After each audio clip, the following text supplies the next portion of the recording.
Hey everybody, I did a review of the Badlands Harbor Freight ZXR2500 ATV winching system a little while back, and since then somebody made a comment about the parasitic drain that's on those, and they were absolutely correct, because if you don't keep your battery constantly charged and it sits for a minute, it will kill your battery. I've actually replaced 2 batteries in my other four-wheeler, my Brute Force 300, due to this.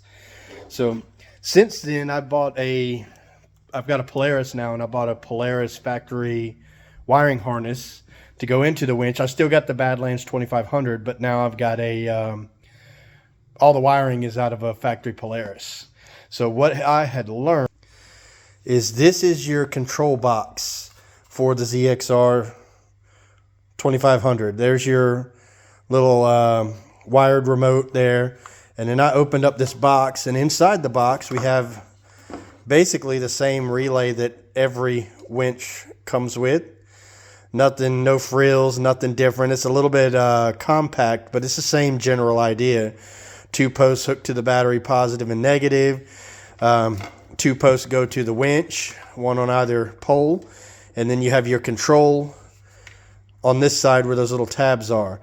So what I've done is I've taken all of this stuff off, because the wireless module connects here where the other things connect as well, and I've taken all that off, and I'll show you. The wireless module is no longer in here, by the way.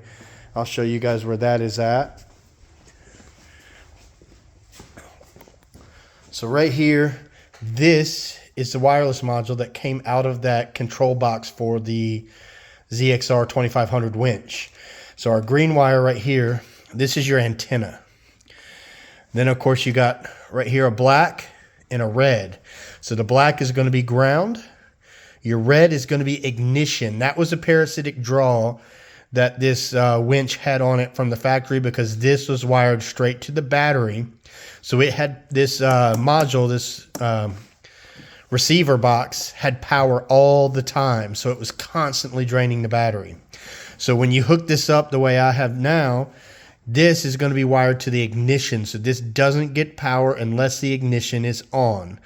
And then our last 2 wires over here, yellow and white are their colors, but technically they're yellow and blue as far as their function, because these go down to the relay, the winch relay, and one will throw power for retract and the other will throw power for extend. So this is really easy to hook up to any existing winch system.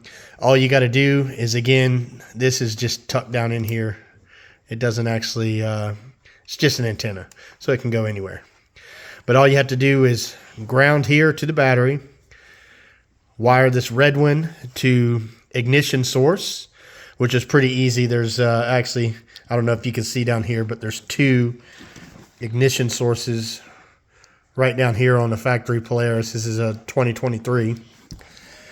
And then you have power, and then you run these 2 wires down to your winch controls. And of course you want to make sure that you get them wired properly, so you get you a test probe and turn it on. You're going to see which one throws power on extend when you hit the remote. And again, this is just a factory remote that came with the winch. But you're going to put a probe on there, hit extend, retract, and see which one lights up each wire. And that's going to tell you which one you plug into on your wiring harness going down to the relay for the winch. And it's that easy. So now I've got the factory controls. So here on the handlebars, I got the factory nice looking controls all built and wired into the machine itself. And then today we added that wireless module that I took out of the inside of the control box of the winch. So we still don't have a wired remote, but to be honest, I don't really know why you need one. If you have a wireless remote and you have steering wheel controls, then what else do you need? So that's what's inside the control box of this particular winch. How to get out the part that you want for wireless, and how to install it onto pretty much anything you want to. Matter of fact, you could use this this winch harness right here to throw power to just about anything you wanted to. The sky's the limit, and it's got reversal. It's got 2 poles, one for extend, one for retract, so you could hook that to 2 different things and essentially power 2 different things with the push of a button. But I used it as it was intended, kinda. But again, that is hidden inside the control box, so it's right there. Just open it up, 4 screws, cut the wires out of it, and there you go. So that's it for this video. Hope it's helpful for somebody, and we'll see you next time.